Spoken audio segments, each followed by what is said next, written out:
Todos os dias vemos notícias sobre o meio ambiente. Aquecimento global, desastres naturais, poluição, reciclagem do lixo são alguns dos temas que povoam as manchetes dos jornais.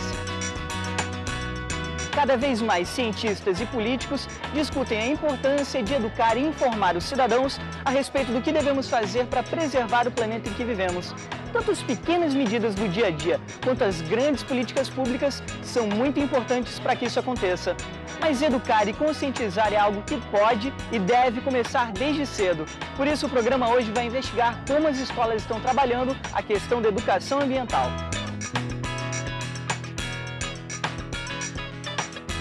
No programa de hoje, uma escola em que educação ambiental é um assunto sério. Os professores ajudam a gente a perceber que a natureza não é só aquela planta, é onde a gente vive, onde a gente mora, é tudo aqui, o ambiente. E o ator Marcos Palmeira vai encarar a arena do debate. Fui morar numa aldeia lá no Pará, dos índios Arara, e aí lá fiquei 30 dias e só fazendo teatro.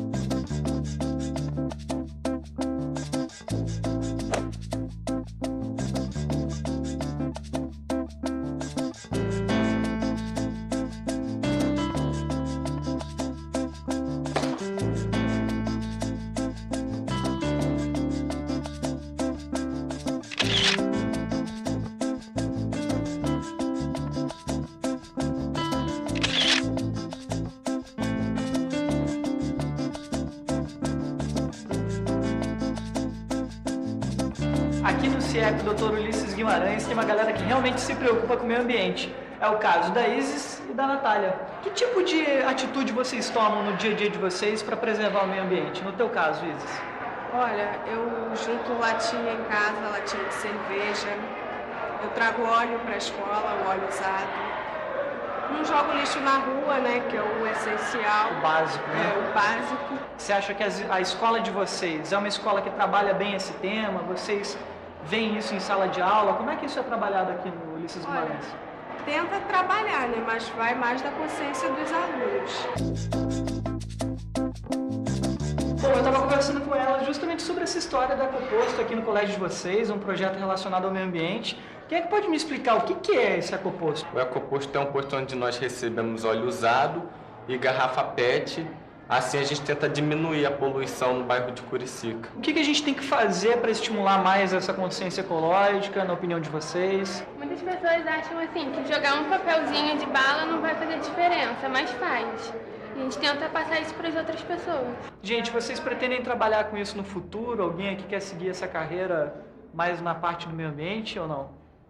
Você tem essa vontade? Não? Não, mas independe de qualquer lugar, qualquer área de trabalho que você tiver, você pode ajudar a preservar o meio ambiente. Eu estou aqui no auditório do CIEP, Dr. Ulisses Guimarães, e eu consegui trazer a professora Dária e a professora Mônica, que são professoras de biologia, para continuar esse papo sobre como é que a escola trabalha a questão do meio ambiente em sala de aula. No caso aqui do Ulisses Guimarães, eu vi que tem um projeto de um ecoposto. Como é que surgiu essa ideia? Na verdade, de uma necessidade nossa, né, de que a gente usa óleo e não tem onde jogar fora. Então, a gente começou a ter a necessidade de ter um lugar para receber esse óleo, para poder ser reciclado. Aí nós entramos num curso da UERJ, né, que é a Agenda 21, e nesse curso a gente teria que montar um projeto, a gente resolveu fazer um projeto desse ecoposto. E aí a gente sensibiliza todos os alunos para que eles tragam o óleo, e eles trazem. A comunidade também tem se envolvido, tem alguns comerciantes que colaboram também, mandam o óleo. A gente tem N questões, né? Quando o aluno entra na escola, você pensa, eu não vou dar só o conteúdo, eu vou tornar esse aluno também um cidadão. Né? Tem um monte de coisa aí fora, é violência, né? É a sexualidade. Então, eu sempre pensei em trabalhar todas essas questões, mas o que aconteceu? O que hoje em dia está aí na mídia o tempo todo, que está mostrando que o planeta está sofrendo. Se a gente não parar para pensar, se a gente não tiver uma conscientização realmente adequada, não vai ter jeito. Não vai adiantar eu estar falando de violência, não vai adiantar... Apesar que todas essas questões estão ligadas, são socioambientais. Então, eu resolvi também me empenhar nessa questão ambiental. A gente precisa formar multiplicadores. Mas eles chegam em casa, o exemplo que ele tem não é esse. Por exemplo, aqui a gente fala, gente, vocês não podem jogar papel no chão. Mas como se o pai lá na casa dele joga o papel, abre a bala, joga no chão, pega o cigarro, fuma, joga a guimba no chão. Ou se não está dirigindo, joga o papel pela janela. Então, fica complicado porque, assim, a gente precisa da prática e dos exemplos. A gente tenta dar o melhor exemplo aqui, mas em casa eles não têm. E aí, como é que a gente faz? Agora vamos conhecer uma escola que tem um projeto especial. E é sobre educação ambiental. A gente vai para São José, em Santa Catarina.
Tenho 9 anos, estou na 4ª série e faço projetos na escola. Terça e quinta, eu vou de manhã, 8h30, né, começa lá, e eu só volto pra casa às 5h30. A gente almoça lá na escola, faz algumas atividades. Uma delas é reciclar papel, pontinha de lápis a gente recolhe nas salas, daí a gente ajuda o meio ambiente com isso. No projeto que a escola desenvolve com relação à educação ambiental e alimentar, as crianças ficam em período integral na escola 2 dias na semana, nas terças e nas quintas. Eles participam de 2 eixos, que é o eixo de iniciação à pesquisa científica, que é o trabalho mais direcionado à pesquisa com relação à reciclagem, à horta, à alimentação, e o eixo de arte e cultura, cujo foco até o momento é o teatro, né, onde as crianças encenam textos que buscam a conscientização com relação ao meio ambiente. O consumismo é o ato de comprar mais do que o necessário. Os celulares são um exemplo disso. Ultimamente, estão virando produtos descartáveis, assim como roupas e sapatos.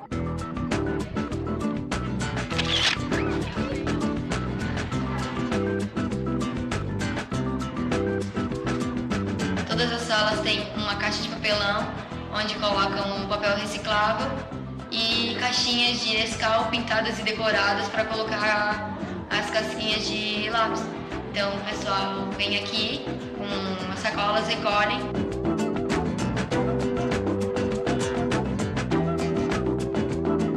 A casquinha de lápis vai para a composteira. E o papel, a gente faz papel reciclável para fazer convite para as festas da escola. A gente decora e faz bem bonitinho. Eu falei para vocês aqui, né, o papel foi picado, rasgado em partes menores e colocado de molho. Agora daqui nós vamos colocar no liquidificador.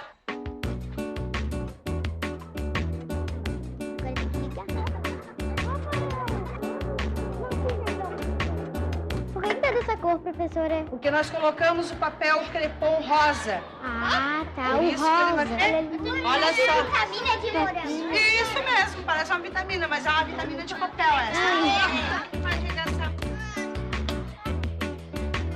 Tá? Ou se claro, né? Se fizesse uma outra oportunidade, estica.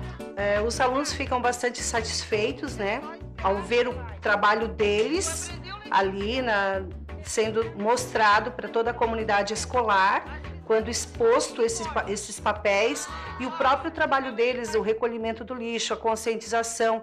Eles ficam bastante satisfeitos em poder estar contribuindo com o meio ambiente.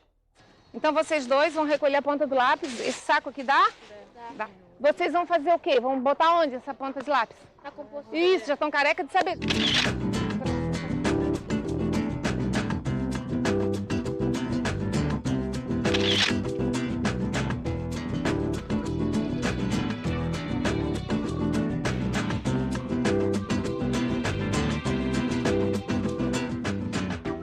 Lembra da ponta de lápis que foi tirada lá da sala, né? Então, o João e o Marcos trouxeram e colocaram lá onde? Na composteira. Que daqui uns dias, daqui um tempo, quase 3 meses, ela vai se decompor junto com as outras cascas e vai ser feito o quê? O adubo orgânico, que é colocado aonde? Nesses canteirinhos aqui, ó. Por isso que esse canteirinho aqui, o que é isso aqui? Quem lembra? Ah, salsinha. E esse ali, o que é, Ana? É a cebolinha. Ah, muito bem. Esse projeto, ele está voltado para a educação ambiental e educação alimentar. Na horta orgânica é feita a semeadura das plantas, é colocado o nome de cada hortaliça e essas hortaliças, por exemplo, alface, tomate, é utilizado pelos alunos aqui na escola. Oi? Isso aí é alface. E também é usado bastante no almoço, né? É isso, a gente usa na nossa casa, usa aqui na escola. Quando tiver sobrando, como tem aí, já tem bastante, você já pode levar para casa de vocês também. Por conta da horta, tem pais que falam, né, que o filho mudou o hábito alimentar por conta da escola. Eu passei a comer mais essas plantas, assim, depois que eu fiz esse projeto ambiental. Quem gosta de comer alface? Eu. Eu também.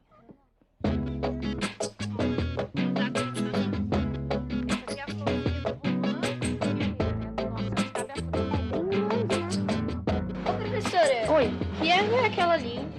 Essa aí é o confrei, já tá ali o nome, né? Então, o confrei, ele é anti-inflamatório e serve para reumatismo. Além do quintal da horta orgânica, nós temos um quintal de ervas medicinais.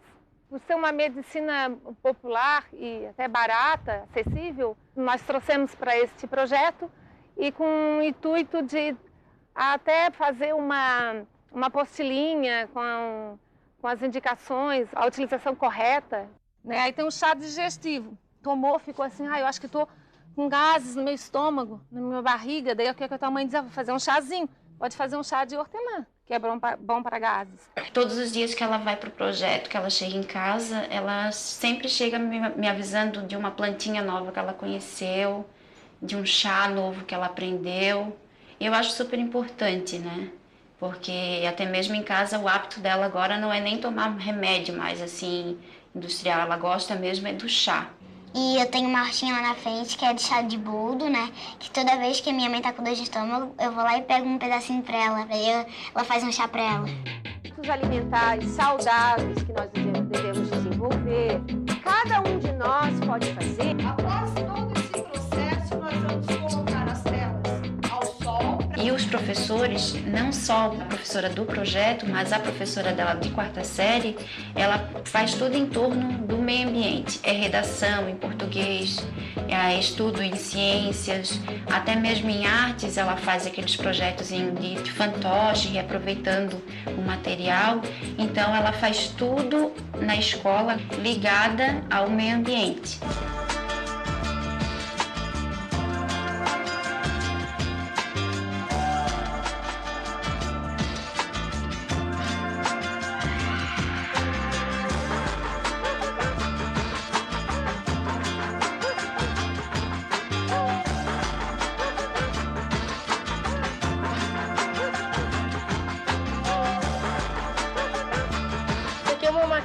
Que mostra a vida de uma população que não cuida do meio ambiente. Aqui, por exemplo, tem os objetos que eles jogavam fora e não sabem o tempo da decomposição. Tem 2 que são indeterminados, que nem a borracha e o vidro. Saco plástico, né? 30, 40 anos para se decompor. E 60% da população marinha morre pela ingestão de plásticos achando ser comida.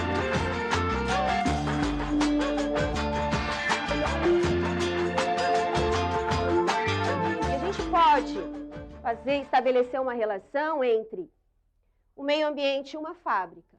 Dentro dessa fábrica existem as máquinas, certo? O solo, a água, o ar, a energia e outros elementos. Os professores ajudam a gente a perceber que a natureza não é só aquela planta, é onde a gente vive, onde a gente mora, é tudo aqui, o ambiente. E a gente também faz parte, né, das pessoas do meio ambiente. Se chama de menta porque ela é mais forte. Você coloca, ó, pega uma folhinha, dosagens certinhas do chá pra gente tomar. Depois que eu aprendi isso aqui na escola, eu comecei a levar para casa e eu comecei a prestar mais atenção na água e também na energia. Que antes de eu dormir, eu deixava várias luzes ligadas, agora eu só deixo uma. Em casa eu não deixo a torneira ligada quando eu vou escovar os dentes, a luz, eu só vejo televisão às vezes, não vejo todo dia. Ano passado eu via todo dia de manhã. Mas com a ajuda da Ana Júlia agora, diminuiu bem o gasto de energia, de água, né? E a gente começa a aprender mesmo com tudo isso que ela está aprendendo na escola.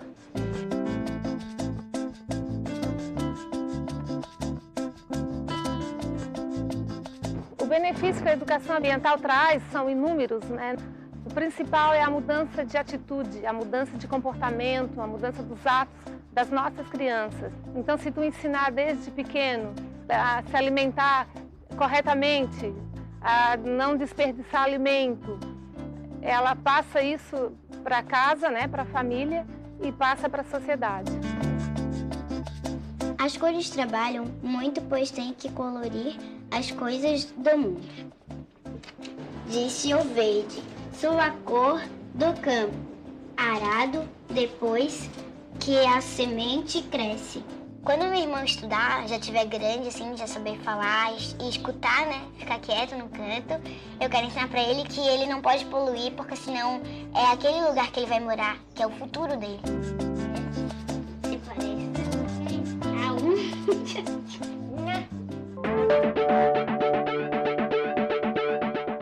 O fato é que a educação ambiental tem levado, indiscutivelmente, professores, alunos e pais a olhar para o ambiente de um modo diferenciado.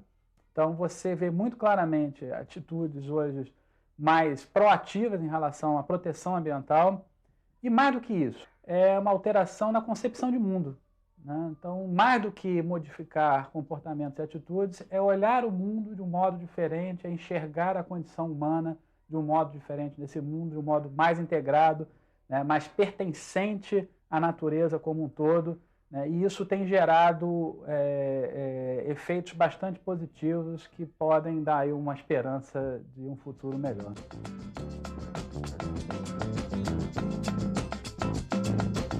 Marcos Palmeira faz parte de uma família de cineastas e artistas. Estreou como ator aos 5 anos de idade, fazendo uma participação em um longa-metragem e se tornou conhecido ao atuar na televisão, quando estrelou a novela Pantanal de Benedito Rui Barbosa. O trabalho como ator foi muito da minha convivência com os índios, então não tem nada a ver. Eu fui morar numa aldeia lá no Pará, dos índios Arara, e aí lá fiquei 30 dias e só fazendo teatro. Marcos participou do elenco de inúmeras outras novelas e filmes, muitas vezes interpretando um dos protagonistas. O ator ganhou 2 vezes o Kikito de Ouro no Festival de Gramado. O Dedé Mamata foi um personagem no cinema que eu acho que foi uma virada na minha carreira. O Vila Lobos foi um filme importantíssimo, me colocou em contato com a música do Vila Lobos, me colocou em contato com esse Brasil musical. Várias novelas foram importantes para mim. O Pantanal foi muito importante, o Renascer foi uma novela marcante. Além da sólida carreira artística, Marcos Palmeira é um defensor do meio ambiente. Ele produz alimentos orgânicos em uma fazenda em Teresópolis, no Rio de Janeiro, e se dedica a defender a natureza em projetos de agricultura espalhados pelo Brasil. Acho que a gente ainda tem muito para evoluir nesse sentido de meio ambiente. Acho que a gente ainda não deu o pulo do gato. Galera do CIEP, Dr. Ulisses Guimarães, uma salva de palmas para o Marcos Palmeira, nosso convidado. Marcos, como é que era o Marcos Palmeira na época de adolescente? Era bom aluno, frequentava a aula, matava? Não, eu não matava a aula, não. Eu até ia para a aula, eu era insistente comigo mesmo. Mas eu nunca fui bom aluno, eu não tinha muita paciência para estudar. E tive bons professores até, né? Mas depois, né, eu participava muito de tudo que era extra classe, eu estava participando. Jornal, teatro, encontros, representante de turma, eu era sempre o escolhido para ser representante da turma, mas a coisa acadêmica de ir para casa, estudar, eu tinha sempre outras vontades na minha cabeça. Isso hoje, apesar de eu ter uma carreira relativamente bem-sucedida, me faz muita falta, assim. Eu leio, mas poderia ler muito mais, poderia ter um hábito de leitura muito melhor, que me ajudaria muito na minha profissão. Lá atrás, eu tenho a sensação de que eu ganhei um tempo fazendo outras coisas, mas depois, no período da minha vida, eu perdi um tempo tendo que reaprender muitas coisas que a escola já poderia ter me dado. O que você acha que nós temos que fazer para conscientizar não só o Brasil, mas o mundo para a questão do meio ambiente? E se nós jovens temos o poder para isso? Olha, para conscientizar o mundo é difícil, né? Conscientizar o mundo. Se a gente conseguir conscientizar o vizinho ou o irmão, já é uma vitória. Eu acho que a gente tem condições, acho que o jovem vocês têm condições até, né? Hoje eu acho que vocês sabem muito mais do que a gente, né? A escola hoje já é uma realidade nas escolas, falar de meio ambiente. Eu acho que é importante a gente tentar unir o máximo o que a gente pensa com o que a gente faz. Essa é a primeira coisa. Então, antes da gente conscientizar o mundo, é a gente tentar entender, será que a gente realmente tem essa consciência? Porque a tentação de você estar com um papel de bala na mão, num lugar onde não tem ninguém, e você está com preguiça de achar uma lata de lixo, a tentação de você jogar no chão, ela é enorme. São das pequenas atitudes, quer dizer, é uma economia de água. Se a gente pensar no todo, a gente não anda, a gente fica engessado, porque é tanta coisa, são tantos problemas. Então faz dentro de casa. Tem um paradoxo nessa história toda. Nós vivemos numa sociedade de consumo, tá? Você trabalha ligado à televisão, tá? Que vive, né, em grande parte do consumo das pessoas, que é estimulado pela propaganda. Se de um lado você tem uma luta, né, para a preservação do meio ambiente, para que as pessoas tenham uma postura mais crítica em relação a isso que nós estamos vendo, né? Por outro lado, você tem essa busca incessante de um consumo que aponta como sendo infinito. Como é que você vê isso? Como ator, como artista, eu ganho força para uma causa ambientalista. Se eu for só... Se você vai para a linha mais xiita, você acaba, como eu estava falando, você acaba ficando isolado. É difícil você encontrar esse meio termo, realmente, entre o que você prega, o que você está lutando, e aquilo que você consome, aquilo que você descarta. Realmente, se a gente for pensar na quantidade, no volume de coisas que a gente está consumindo, e que a gente é obrigado a descartar, para onde vai esse lixo todo, né? Na verdade, a gente está alimentando o próprio monstro, né? A gente está falando mal do monstro, alimentando dentro da casa dele, alimentando esse. É uma reflexão profunda mesmo. Sabe o que é legal também? Porque você entrou numa parte que eu acho que encaixa muito com o projeto que a escola tem. Eu queria que a professora Mônica ou a professora Dária se levantassem, por favor, e falassem um pouco sobre isso. Eles implementaram aqui, Marcos, a Agenda 21, e dentro da Agenda 21 tem um projeto chamado Ecoposto. Nós estamos aqui na escola, um projeto, a gente tem muitos projetos voltados ao meio ambiente, né? Mas a gente tem um, assim, que é o xodó, que é o Ecoposto. A gente trabalha com reciclagem de óleo. Além disso, a gente está coletando PET, e a gente tem toda essa questão ambiental trabalhada aqui. Isso é fundamental, porque realmente você fala assim, pô, não joga o óleo na pia. Mas você tem que dar uma solução para aquele óleo, porque a dona de casa fica vendida. Não é dizer não faça isso, faça isso. Né? Muito melhor. Não jogue o óleo na pia, não. Traga o seu óleo que ele vai ser reaproveitado, porque ele vai ter uma condição. E a coisa do biodiesel é incrível. Entendeu? Você resolve o problema da fritura de todos os lugares. Aí a gente entra em choque. É óbvio que a indústria que vive do petróleo, ela não vai querer estimular essa alternativa. Ela precisa viver disso. Tanto que fica falando do pré-sal como uma coisa mais importante do mundo. E, na verdade, de uma certa maneira, não deixa de ser um retrocesso. Tinha que estar estimulando isso. O biodiesel, o carro elétrico, a energia solar. Mas eu acho que essa saída do meio ambiente, porque para a natureza, se acabar tudo, ela se transforma. Ela vai virar outra coisa. O problema do meio ambiente é para a gente. Nós estamos inseridos dentro desse filme. Nós é que não vamos conseguir ter aquela vida do filme de ficção. Não vai existir de você ficar andando entubado, não sei o quê, entendeu? A gente quer qualidade de vida, a gente quer... E para isso você precisa dos pássaros, você precisa do mico-leão dourado. Porque hoje em dia, meu cara, defender o mico-leão dourado. É impressionante. As pessoas ainda criticam muito. Falam, pô, lá vem o Zé Cochato, lá vem o... Entendeu? Ainda tem um preconceito que favorece a quem? Favorece a poucos, na verdade, esse preconceito. Favorece talvez as grandes indústrias que estão contra essa consciência verde, na verdade, que a gente está falando aqui. Um dos mais importantes ambientalistas do país foi Augusto Husky. Muito antes de biodiversidade e biotecnologia virarem palavras da moda, Husky havia criado a primeira reserva biológica do mundo e já havia previsto que isso seria essencial para a sobrevivência humana. Apresentou essa tese em um congresso da Organização das Nações Unidas em 1951 e se tornou conhecido mundialmente como o grande pensador da biodiversidade e do preservacionismo, correntes que estavam apenas começando. Também foi Husky o cientista que descobriu a contaminação da cadeia alimentar por agrotóxicos e seu efeito acumulativo, além de ser o primeiro a prever o aquecimento global.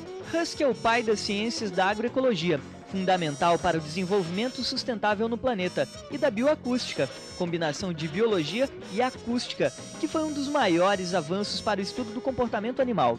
Husky não hesitou em pegar em armas para defender a natureza dos interesses de políticos e de empresários. Em uma entrevista à imprensa, disse uma frase que talvez resuma a importância para ele de defender a natureza: "A alegria do barulho dos beija-flores não vai silenciar enquanto eu existir." Como é que surgiu a ideia de produzir alimentos orgânicos? Eu venho de uma família, meu avô era comunista, foi caçado, se escondeu no interior da Bahia, uma fazenda que meu bisavô tinha lá. E aí ele trazia questões para a fazenda. Pô, mas por que uma fazenda tem que ter só gado? Por que o cara que trabalha na fazenda tem que ir na feira comprar tomate, comprar batata, comprar... Tem alguma coisa errada nisso. E essas coisas ficaram na minha cabeça. Aí encontrei uma fazenda em Teresópolis que já produzia bastante verdura. Todos os caras produziam. Eu falei, bom, eu não vou, eu estou chegando agora, eu não vou mudar a forma deles de produzir, vou deixar. Aí estou vendo que os caras não levam para casa o que eles estão plantando. Eu falei, pô, será que esse antigo dono era um carrasco? Esse cara proibia esses caras de levar comida? Aí juntei todo e falei, gente, o que a gente planta aqui é pra gente comer. Aí falei, mas como é que a gente vai comer se a gente está botando veneno todo dia? Aí caiu a minha ficha. Aí eu parei, falei, não, tira o veneno. Tira. Aí foi uma luta. Aí começou a perder tudo. Aí tinha umas lagartas enormes que dava dentro da selva. Os bichos começaram a tomar conta da fazenda. Aí virou uma praga a fazenda. Aí começamos a focar no solo, fazendo adubação verde, plantando outras plantas, deixando as plantas assim, interagirem entre elas, os bichos todos soltos. Hoje a fazenda, a gente não usa nada, a gente não tem nenhum tipo de praga, o alimento é totalmente saudável, mas precisou que eu abrisse essa frecha na minha cabeça. Porque eu estou percebendo muito que isso tudo vem muito de um contato que você teve ainda adolescente, depois 25 anos depois, com a realidade indígena, né, cara? Eu sou filho de um cineasta chamado Zelito Viana. Ele fez um documentário chamado Terra dos Índios, em 1974. Ele fez um mapeamento de todas as aldeias do Brasil, mostrando aquela situação atual daquele momento. E aí, um dia chegou uma Kombi, eu tinha 15 anos, com 4 índios, chavante, cheio de artesanato, colar, bordona, bolsas, não sei o quê. Eu fiquei louco, eu fiquei enlouquecido, eu corria para dentro de casa e cozinha, fiquei louco, mais louco, assim. Foi um negócio que mudou a minha vida. Aí eles me chamaram para ir à aldeia, participar de uma festa, que é um ritual de passagem de adolescente para jovem. Aí eu fui, com 16 anos, foi na época véspera do meu aniversário e tal, fiquei lá também 2 meses fazendo a festa. Mas foi uma experiência incrível, assim, eu fiquei totalmente enturmado com eles, participei das festas. Aí quando eu voltei, eu quis fazer um trabalho ligado a índio. Aí fui trabalhar no Museu do Índio, no Rio. Aí visitei uma aldeia que tinha acabado de ser descoberta no Pará, em Altamira, chamada dos índios Arara. Os índios tinham acabado de ser descobertos, eu fui dos primeiros a chegar na aldeia. Foi uma das coisas mais emocionantes da minha vida. Aí a gente ia fazer caçada no meio do mato. Aí eu descobri que muito do humor do brasileiro, do nordestino, vem dos índios. Eles são muito engraçados, eles são muito gozadores.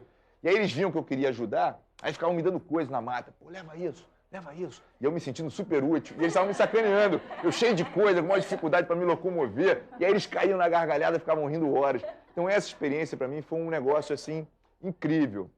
Foi uma coisa que eu devo muito aos meus professores da época da escola, que sacaram isso. Porque quando me convidaram para ir nessa segunda viagem para os Arara, me bateu uma culpa pela coisa da escola. Falei, pô, não, cara, eu tenho que estudar. Minha mãe, e como é que vai ser? Aí todos eles falaram assim, Marquinhos, isso aí é vida, cara. Isso aí é aula de vida. É lição de vida. A escola, depois você volta, você corre atrás, a gente te ajuda. Vai embora, vai viver isso que é uma coisa única. E realmente eu devo isso a eles, porque eles que me deram, senão eu não ia. Teve um momento lá na aldeia que eu falei para o Saldanha, Saldanha, pode ir, eu vou ficar por aqui. Eu me encontrei, eu vou trabalhar com eles, eu vou fazer um curso de indigenista, eu não quero mais saber de nada, eu vou ficar com esses caras.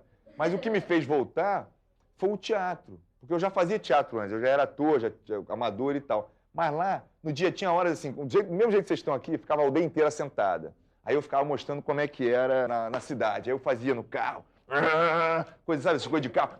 Ficava xingando as pessoas lá de fora, não sei o quê, imitando. Aí eles morriam de rir. Aí eu sentava no meio deles, aí vinha dois e contava para mim horas, uma caçada. Lá, eles não falavam português, nada. Mas foi uma comunicação total. Quando começou esse teatro, todo dia tinha esse momento do teatro. Eu olhei para aquele povo e falei, pô, vou voltar para o Rio e vou fazer teatro. Vou me dedicar a isso, vou ser ator profissional. Só que na minha cabeça eu achei que eu fosse voltar para fazer uma peça sobre índios, e nunca consegui fazer. Então hoje, a minha vida, eles vieram me resgatar também, os índios. Cara, na boa, você teve uma bela experiência de vida e eu acho que a gente aqui também pôde compartilhar um pedacinho da tua história. Uma salva de palmas para Marcos Palmeira.